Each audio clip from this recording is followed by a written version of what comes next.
Hello everyone, welcome to Russell's Movie Reviews, the show where I review stuff from my collection that's either really good or and one of the best movies of all time. But then you get some movies that are, really bad and, one of the worst movies of all time and should never be watched ever again. Um now I know a couple of episodes ago I did my first animated movie review in The Great Mouse Detective. Now this is technically my second animated review, even though it's half animated. And even though I just said that, you guys most likely know where I'm gonna go in with this. As you guys can most likely tell by the title and the thumbnail, today we're gonna be talking about the 1988 live-action animated hybrid, Who Framed Roger Rabbit, which came out on June 22nd of 1988. Directed by Robert Zemeckis, who is best well known for his work on the Back to the Future trilogy, with a eventual budget of $70 million, which at the time of this film's release, that was a lot of money compared to, like, think about this. Like 10 years before, Superman the movie was claimed to be the most expensive movie ever made with a budget of around $50 million. And then after this movie, about 3 years later, James Cameron decides, you know what? I'm going to take it up a notch and I'm going to do $100 million for Terminator 2 Judgment Day. Now, for a movie, if you made this movie now, this would probably even cost, like, I don't, probably not as much as around 70 million. But at the time, this was expensive. And I think it broke Guinness World Records for being the most expensive animated movie ever made. Which shows you that this film has a lot of credibility to it when you consider, all the stuff that happened during the production of the film. Which this film has been in pre-production for about, I would say, until the point where they actually started principal photography, about 20, no, not 20, like about like 4 or 5 years before they actually started working on Who Framed Roger Rabbit. Um, and domestically, it made over 154 million, and worldwide it made 351.5 million. So this was a gargantuan success back in 1988. Um, and I'm not surprised because this film has a lot of good stuff to it. Um, but let's get on to that plot. So down on his luck, Private Eye Eddie Valiant, played by the fantastic Bob Hoskins, gets hired by cartoon producer R.K. Maroon, played by Alan Tilvern, to investigate an adultery scoundrel involving Jessica Rabbit, played by the voice of Jessica Rabbit was played by Kathleen Turner. The sultry wife of Maroon's biggest star, Roger Rabbit, with the voice talents of Charles Fleischer. But when Maroon Acme, played by Stubby K, Jessica's alleged paramount, and the owner of Toontown, is found murdered, the villainous Judge Doom, played by the fantastic Christopher Lloyd, vows to catch and destroy Roger. Now, I love this movie. I've seen this film about 5 times now, including this most recent viewing where I watched this for actually was today to kind of get my mind fresh on it. And this was the first time that I've actually seen it on Blu-ray. I've seen it multiple times on DVD, but I think this is it looks fantastic on Blu-ray, and I'll get to that later. Um, and I just think, you know, Robert Zemeckis was the best choice for this movie. Especially, my I think I'll go more into the history on how Robert Zemeckis came to be a well-known director in the Back to the Future review. But I'll say after this, this man is a great director, but man, I feel bad for him because right after he finished working well, principal photography on Who Framed Roger Rabbit, he went straight into pre-production for Back to the Future Part 2 and 3. So that shows you that this film, like, this man has a lot of credibility, especially how his career started with a whole bunch of low budget, not really successful movies with I believe 1942, I Want to Hold Your Hand, and Used Cars, which were especially Used Cars was a gigantic flop on release. Thankfully, Zemeckis did kind of get some of the feedback back from directing Romancing the Stone with Michael Douglas and Kathleen Turner, and that obviously led to Back to the Future.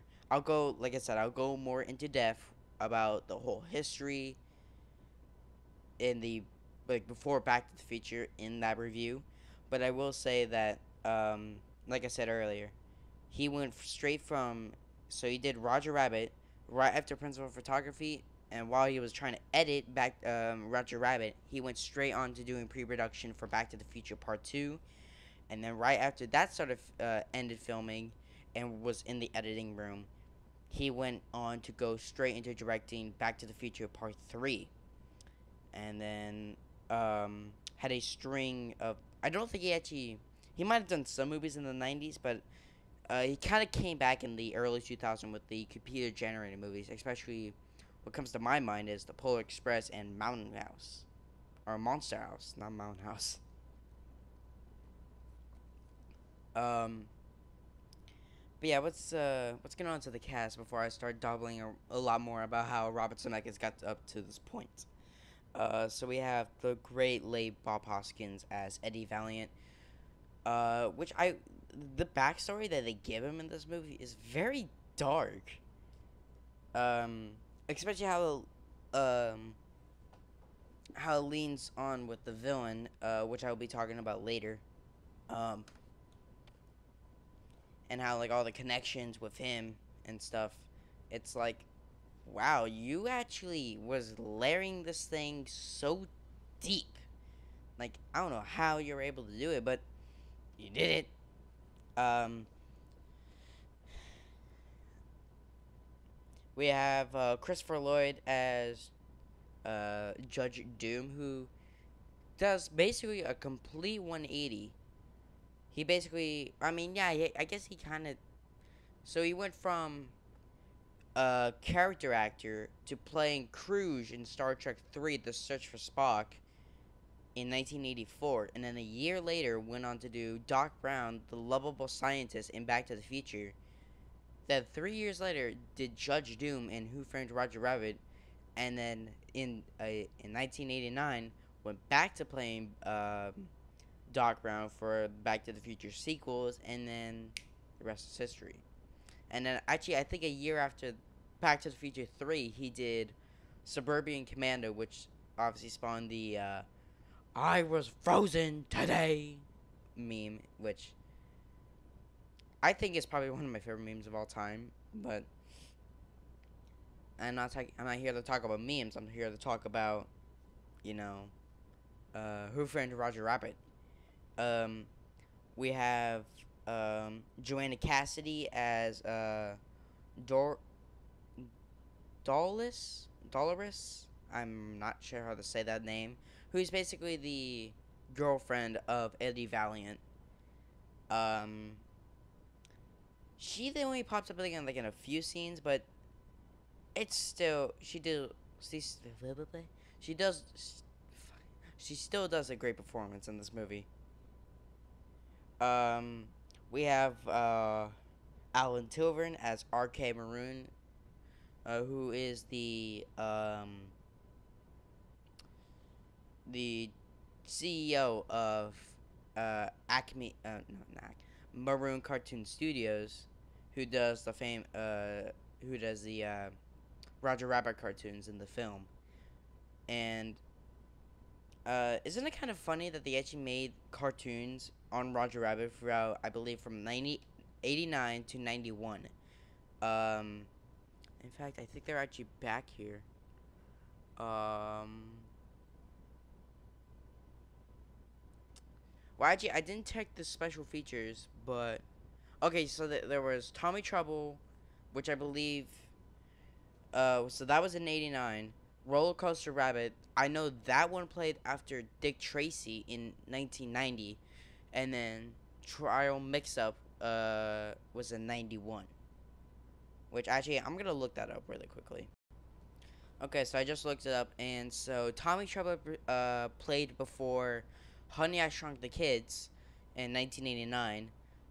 Roller Coaster Rabbit, as I said before, preceded Dick Tracy in 1990, and Trial Mix Up played I believe before a time. Well, actually, what was it?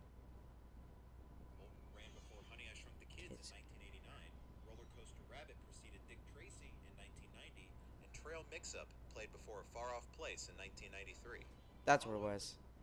Um, see, I keep on forgetting stuff, and whatever. So yeah, A Far Place in 1993. Um, and then we have Stubby K as Marvin Acme, who is basically the owner of both Acme Corporation and Toontown, who is, I believe he's actually the only human character in the movie that is killed off because he gets a save right to the face. Um, I mean, I guess you would technically count Judge Doom, but um, spoilers. I guess you would technically count Judge Doom, but isn't he like a villain?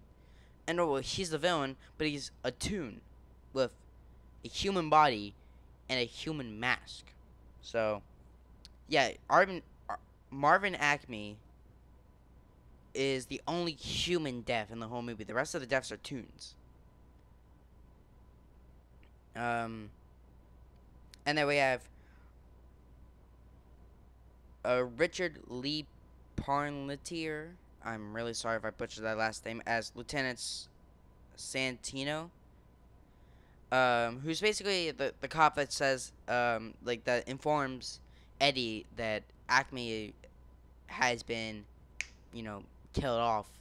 Well, not, like, he doesn't say it, but he's, like, he says that Roger, like, nicked him last night.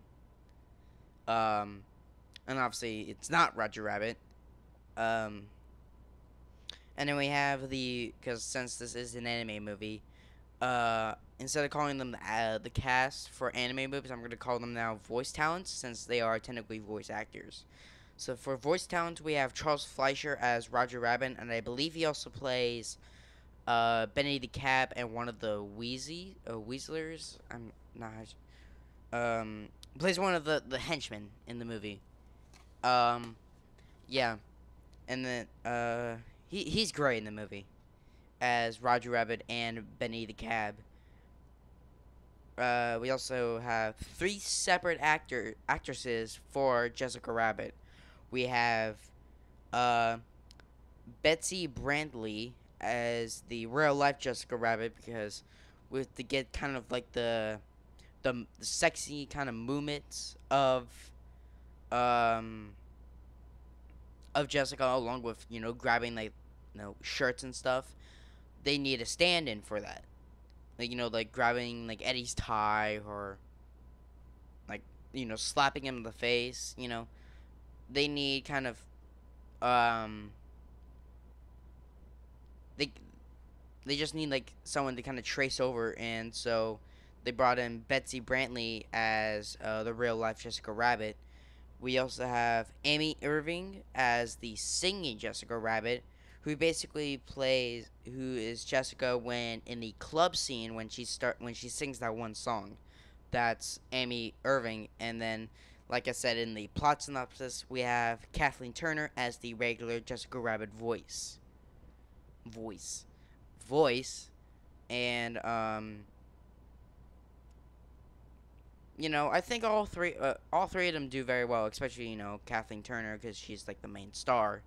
Um, they all do very nice roles with the Jessica Rabbit character, and we have Mel Blanc as basically all the Looney Tunes characters. Which is it's unfortunate that we don't have him with us anymore because he did. I think he died shortly after, about 2 months after Who Framed Roger Rabbit came out,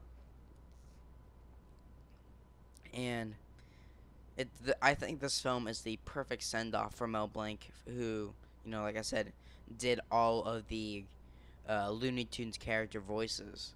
And then we have, finally, for voice talents, we have Lou Hersich as Baby Herman. Um, and he literally, like, I mean, yeah, he pops up in the cartoon at the beginning, but in terms of speaking like an old man, he only really pops up in like two scenes. He pops up when he tries to convince Eddie right before he goes into his office and finds Roger that Roger didn't kill Acme. It was all like kind of set up, and obviously, uh, near the beginning of the movie, you know, Eddie doesn't believe that. Um, so, um, he's kind of a little bit, on the fence about it, like, yeah, and he just sends him going flying down the corridor. And then he pops up at the end asking, like, what about Acme's will if, they set this all up?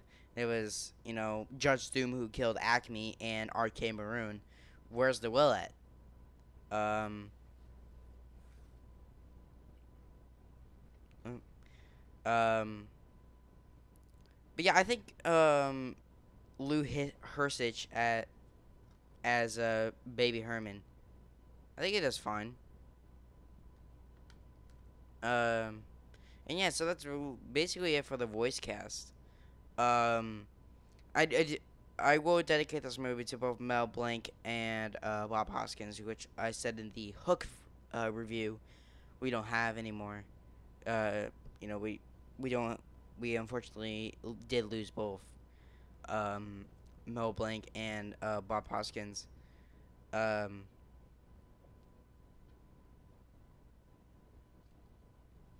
yeah. Um, the animation in this movie looks spectacular, especially trying to get it around you know being in a human, like a real world setting. I think the animation looks spectacular, and there's apparently 55 minutes worth of animation in this movie, which equals to, like, I believe, actually, no, around 82,220 frames of cell animation. Cause yeah, this was released in 1988, so this was the around the time when cell animation was still the norm for animation, and um we have to thank Richard Williams, who is the art director for the movie, for you know doing this, and um you know special talents to over to Richard Williams, which I think he might have actually gotten an Oscar for it. Um,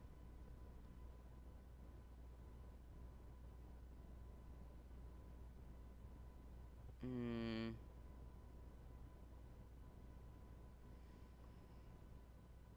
and if we couldn't have done, like, we couldn't have gotten this film without both Richard Williams and Robert Zemeckis. Um, and yeah. Um, so yeah, might as well get on to the my favorite scenes in the movie, and um. So yeah, so my first favorite scene would probably be the introduction to Judge Doom. Well, actually, no. Okay, my first favorite scene will be the introduction of Eddie Valiant, because after the botched take of the Roger Rabbit cartoon, after, like, Roger's trying to show him, like, he can make he, he can make stars pop out of his head whenever he gets hit with the like gets hit. You can see just like this like human figure in the foreground as he walks in, and all of a sudden he just turns around and it's Eddie Valiant, and he just goes, huh, tunes. Like it's so good of an introduction to his character. I think it's very well done. My second favorite scene, which I kind of already mentioned, is the introduction of Judge Doom at the scene of Acme's death. Um, uh, where he's just like he goes to pick up something kind of gold that drops from Acme's hands, and then you see this cane just kind of whack him a bit, and Eddie just kind of looks up slowly, and there's Judge Doom just staring down at him. Um, and his presence is very, very creepy, especially with the fact that if you figure out that whenever he's on screen, his cape is always flapping, even in an indoor, like even in a building with no windows open. That little cape of his is still flapping, and that's like okay. Like for a first time viewing, that's like oh okay, that's a little bit weird.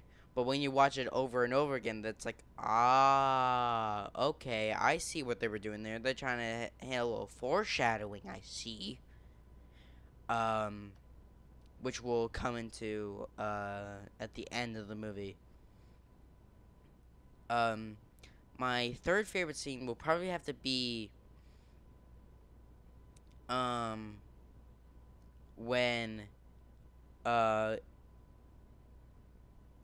Eddie goes to interrogate RK Maroon, and then all of a sudden you start getting this big barreled silver revolver just peek out through the window, and it just shoots like RK dead, and then all of a sudden like Eddie's taking cover. The gun kind of comes back. Like goes back. He's like looking around, and he just turns over the RK's body, and he's just sitting, like with his head tilted up, and the tie still connected to like the camera, and he's just hunched over basically, and that's like, when I first watched that, that scared the crap out of me. I'm like, oh, okay, that's a little, okay, movie, just tone it down a bit. Um, And then my fourth favorite scene has to be the final fight between Eddie Valiant and Judge Doom.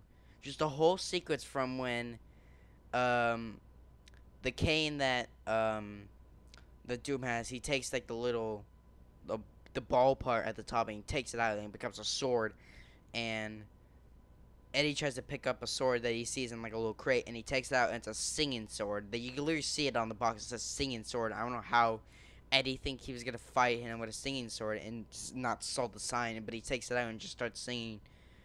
And then and from that to the end of the fight is fantastic. Probably my all-time favorite scene in the whole movie. Which might as well talk about the ending of this movie. Since I already kind of mentioned it. So after this kind of long fight, um, uh, the halfway point of the fight, or like the end of the first fight, when Doom tries to punch Eddie Valiant after he punches this can of like glue, he tries to punch him. Eddie dodges out of the way, and he punches the steamroller that he was gonna ram into him, and one, he doesn't like usually when a person like hits like a steamroller, he'll go like ow or something, but like he just punches it, no reaction, and just tries to get his hand off. That's like, for me, that's like another sign saying like, okay, there's something else going on. Like there's an under like when you first watch this, it's like okay, there's something going on, but when you like I said, when you watch it over and over again, it's like oh okay, that's another little hint for the first time watching where it's like oh, where uh they kind of play you off a bit, um and Um, Eddie goes and shuts off the dip machine that Doom was going to use, and then Doom just gets like ran over by the steamroller, and then he's Eddie just turns around, and all he sees is him, just body just come up, and it's like obviously first time watching, it, it's like I think he's a tune. That it's gotta be a tune, huh? He has to be. He just he just got up from being run over by a steamroller. How is he still alive? Um, and yeah, and he just jumps up like that's like okay, he has to be a like and like literally the next line from Eddie goes like holy smokes, he's a tune, like like like like for the first time it's like a what he was a tune. And then like it kind of starts coming back to you, but when you watch it over and over again, it's like, yeah, I get it. He's a tune. Come on, hurry up. And then he's, I can't believe that Doom decides to blow himself up like a balloon, from a helium, pump, and he just blows himself up, and the little eyes just pop out. And we just see the eyes, but we figure out that the tune that's inside Judge Doom's body is the same one that killed Eddie's brother. Because it is mentioned that, might as well talk about it now. Eddie's brother, they were chasing down a tune, and when they got to a staircase, the tune dropped a piano, left Eddie with a broken arm, and left his brother dead, crushed under the piano. And he said that the last thing he could remember is that he looked up and saw the tune laughing. He doesn't remember what the tune looked like, except for those bloodshot red, the color in his eyes was deep red, and he was just sitting there and laughing. And then Doom turns around and it's the same color eyes. And the line that he says, it still freaks me out today, is, remember me, Eddie? When I killed your brother, I talked just like this. And he, like this. And his voice keeps on getting higher and higher. And then another fight goes on, which eventually leads to Doom getting basically shot with a fire hydrant, a dip. Which is basically saying, hey, there's basically no way of killing a tune. Yeah, I just basically figured that out. And I can just dip a tune in there, which, as a matter of fact, that's probably one of my other favorite scenes is when Doom picks up that shoe and just dips it into the dip, and it's just like, ugh, okay. Like, first off, that's the screaming that makes it is horrifying, and second off, it's just, yeah, something's definitely wrong with Doom, that he wants to try and destroy Toontown. Like, he doesn't say it at first, but he wants to basically destroy Toons and destroy Toontown and make a freeway. Obviously we're filled with freeways now, but at the time that this film was set in, there's basically none. So now he thinks of destroying Toontown and making a freeway over it, so that it can, cars can travel through much nicer. And then the dialogue that Doom starts having when he's basically it's Wizard of Oz, but in cartoon form, and kind of more violent. Because that movie was rated G, this movie's rated PG, so that went up a whole rating. So now you could kind of do some, not totally go all the way up, because that would give you an R or something, but kind of go up a bit where it's okay, this is actually kind of different. Maybe don't show this to your kids. But clearly that didn't stop a lot of kids from actually going to see this movie, and they were terrified. Which was kind of ironic that the sequel to Wizard of Oz was actually what caused kids to get scared Oh, Wizard of Oz, but whatever. Um, but this dialogue that Doom starts having when he starts like to basically melt, um, is just so like weird, and then he just basically turns into basically a puddle with a whole bunch of clothes and a mask. Which, by the way, when all the dip is cleared out and the cars come in, and they were looking at and it's like the close up of his face with the mask. Is that blood? Like seriously, like is that like just like I don't know, jello or something, or is that like blood? I never knew. I never got the answer to that. I'm always still wondering why. Um, and then probably my final favorite scene is the end when, after Doom is killed, um, they um, probably my favorite line from Eddie is in this scene when Roger shocks him with like the little like wrist thing, where it's like if you when you go to grab someone's hand, it kind of shocks them. He does that to Eddie, and Eddie like looks like he's about to like like just release that doom like dip machine, and just spray Roger with a whole bunch of dip, and then Roger goes like, "Don't tell me you lost your sense of humor already," and Eddie just picked him up and goes, "This is the answer to your question," and because Roger kind of throughout the whole movie, basically when Eddie first meets him, he's been doing the kissing thing. Um, and then this is where it pays off, where it's like, where he says, "This is the answer to your question," and he just full on just does it. And then that's like, oh, okay, he's got a sense of humor back, and basically that's where the movie ends. Um,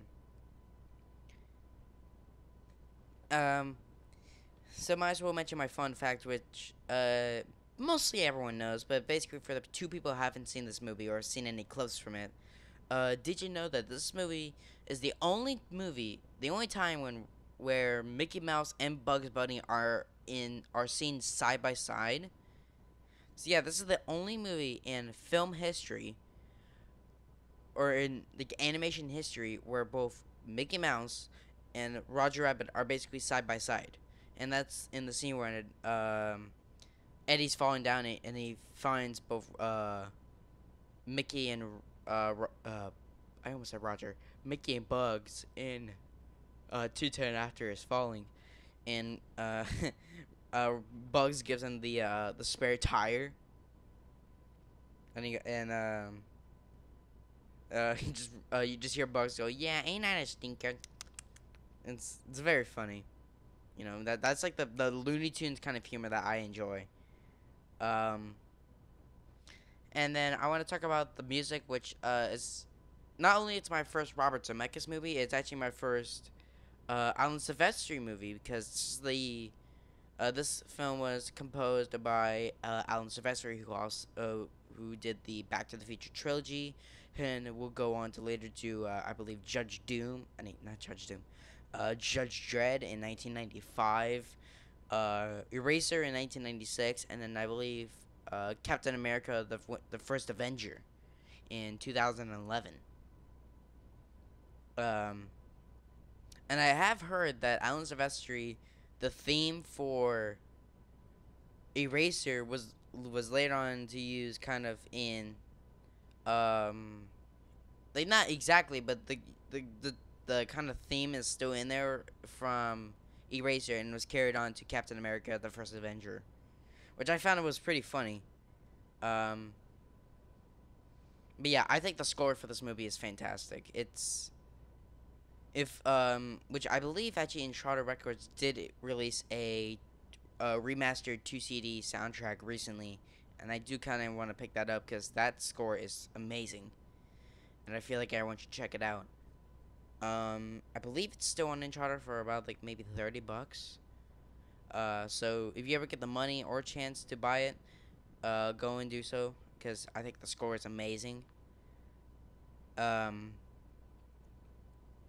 and so yeah, if I haven't already made it clear about over the last more than 30 minutes of this review, I love this movie.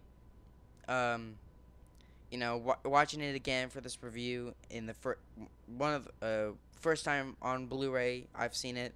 It looks fantastic. Which, speaking of, this Blu-ray release is so far the most recent release of Roger Rabbit, because since the DVD release, um, and I believe this one is the censored version that was released with the DVD release. If you guys don't know what that is, I'm not gonna talk about it here. There's way actually I'm gonna talk about it for a bit. So there's in one scene after in the chase scene with uh, Eddie and Jessica and Benny the cab, they're being chased by um, the weasels. Dip Dip Doom kicks over a can of dip and it spins Eddie well the car Benny out of control and it hits a light post. Eddie and Jessica go flying, and apparently in that shot of Jessica like kind of spinning around because she's a cartoon, apparently in the original theatrical cut you could see upper skirt. Apparently, I have no idea why. And apparently it was on the I believe the original Laserdisc and VHS, but when the 2-disc special edition DVD came out, they actually censored it. Um, and I believe it's the same thing for this Blu-ray because actually, if you look inside, the DVD is actually not the same disc from the 2-disc special edition. I believe it's a whole new disc. Um, and obviously the Blu-ray's new. Um, but yeah, I do believe that this is the censored version. Not like I didn't look, but like from what I've heard from reports, this is apparently this is the censored version. But yeah, so that's a little bit of that's like the only controversy I've actually heard about this movie, and it wasn't even that bad. It was just one shot. Nothing like oh this movie sucks or something or anything. It's just like one shot where it's like okay let's just edit it so that kids don't pay attention to it. Um, but yeah. Besides that point, I think everything about this movie is great. Um, and I'm gonna give this film an 8 out of 10. This film really deserves an 8 out of 10. So if you find the Blu-ray anywhere for a good price, I say go for it. I really wish there was a 4K release that might, come out at some point because it's been 7 years since this Blu-ray release came out, and I think it deserves a proper re-release. Especially with they could have released like a new Blu-ray or something for the 30th anniversary back in 2018. Um, but maybe at some point for the 35th anniversary, maybe release a 4K. I don't know. So yeah, guys, that was my review for Who Framed Roger Rabbit, and that will be the last individual review I will be doing until I'm done with the next marathon. Yes, I will. This is the announcement for the new marathon. Today I am announcing that the new marathon from Monday. I technically already announced it in the last video, but this is like confirmed now. So the next marathon from Monday through Friday, I will be talking about all 5 Rambo movies. Yes, I will be finally talking about the Rambo movies. Since I've actually have seen all of them now, with the most recent one being Rambo Last Blood, being the most recent one. But yeah, guys, stay tuned for tomorrow. Where I'm going to be starting off with Rambo First Blood, and then throughout the week we're going to be talking about not only First Blood, but Rambo First Blood Part 2, Rambo 3, John Rambo or just Rambo, and finally Rambo Last Blood.